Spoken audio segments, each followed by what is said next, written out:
Welcome back to Undiagnosed Baddie, your favorite daily 10-minute podcast hosted by me, your girl, Bella G. Woo!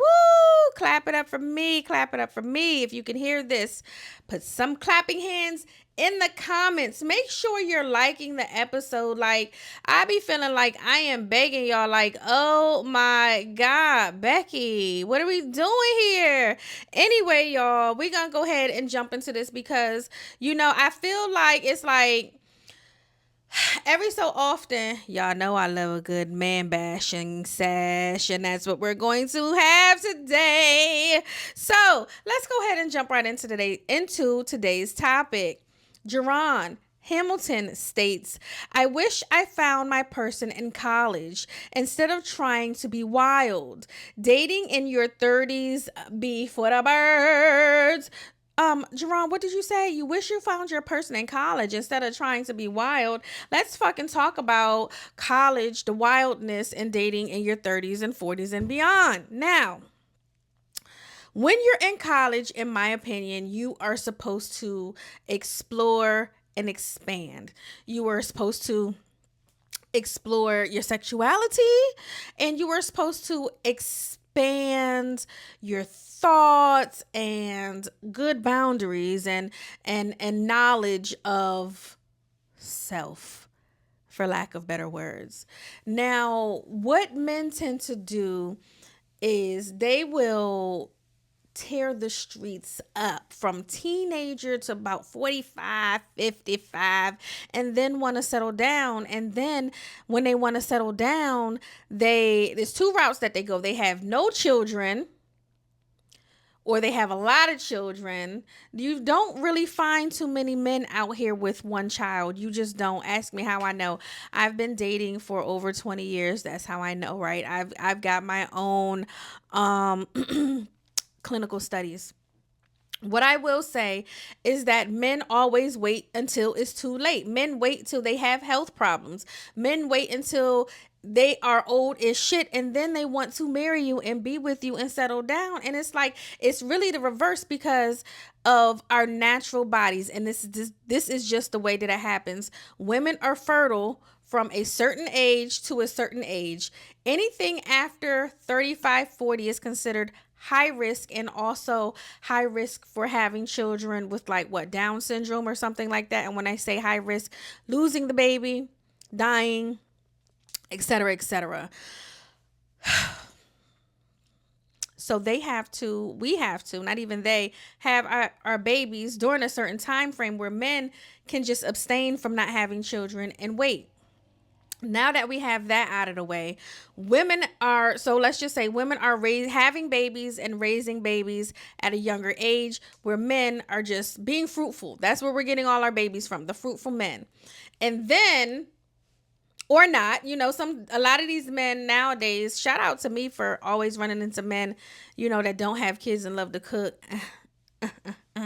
Or it's the other way around. They definitely protected their seed, don't have children, and then when they get to the other end of life, it's like they're like, well, I don't want to be nobody's stepdad. I don't want this and I don't want that, because they're at a different, and they can still procreate as well. So when you have men like Jerron that said, I shouldn't have been wild, I should have settled down, I don't even think that's fair to say, because who you are at 20 is not who you are at 25, 30, 35, 40, 45, 50. You are forever evolving. That's why usually that first marriage doesn't usually last, because you get together and you think that you know everything, that you think that you love this person, and you don't understand evolution of a person. You think that you're always going to love this 21, 22, 23-year-old, not realizing that both of you are still growing, evolving into your better self, your higher self, into the adult you.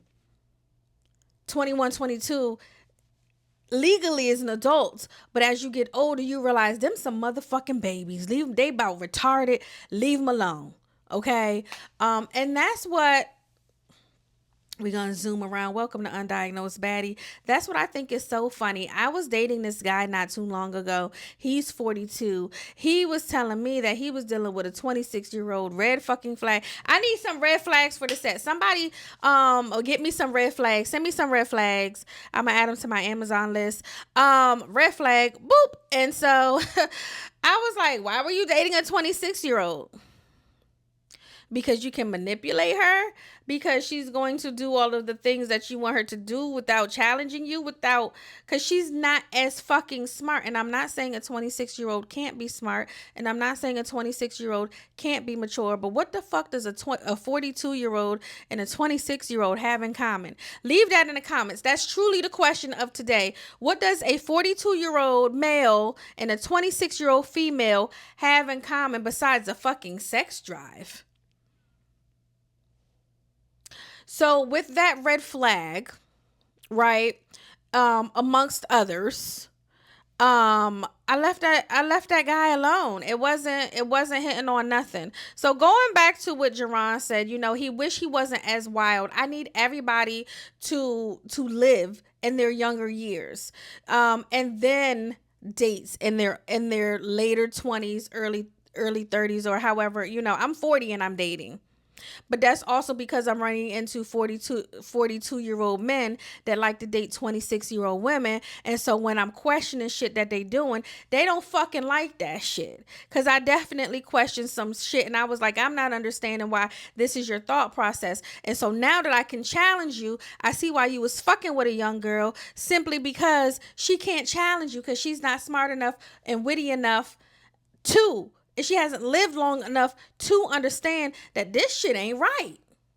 Yeah, it's cool. He got a couple dollars. He'll take you on a little trip. But why can't a 42-year-old man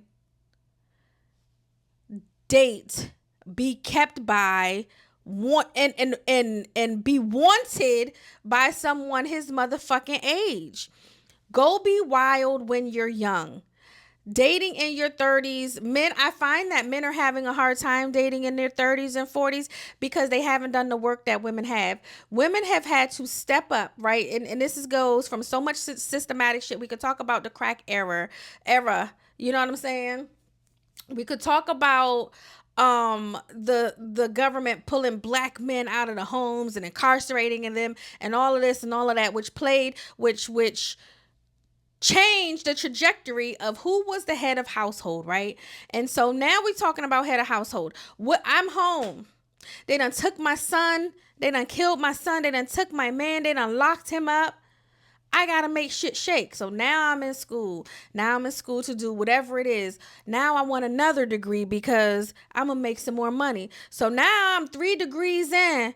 And I'm doing what I'm supposed to do. And the men out here that didn't get locked up, and the men out here that didn't get murdered, are not on the same trajectory of a life of moving up in life, because they've just mellowed around while the women was out here motherfucking grinding. And that's truly what the fuck it is. Like, please stop play with something else. You can't play with me. You know what I'm saying? Like, that's just something that you can't fucking do.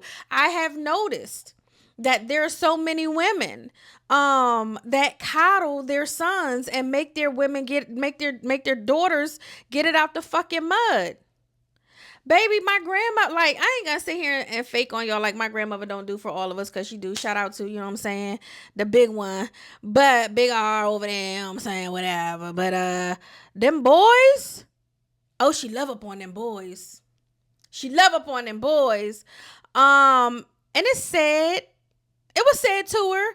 But what you notice is that women and families coddle these boys, and they're not making them go get it. They don't have the same hustle spirit, because they're also not the ones that's in the homes when these children are younger. Like, I know I would never call it a broken home, because there's no broken home as long as a child is being loved in that home. People have words and meanings for shit, and like, my house is me and my daughter, but ain't shit broken this motherfucker. Not even her. You hear me? So She got a job. She getting money. Not even my baby broke. So what I'm gonna sit here and say, like, we not broke in spirit. We not broken none of that shit. So I need y'all men to get your fucking money up. That was the purpose of this one. Get your fucking money up. It's not dating is not hard. You don't got enough money. Dating is not hard. You don't communicate well. Dating is not hard. You don't know how to court women. It's not hard.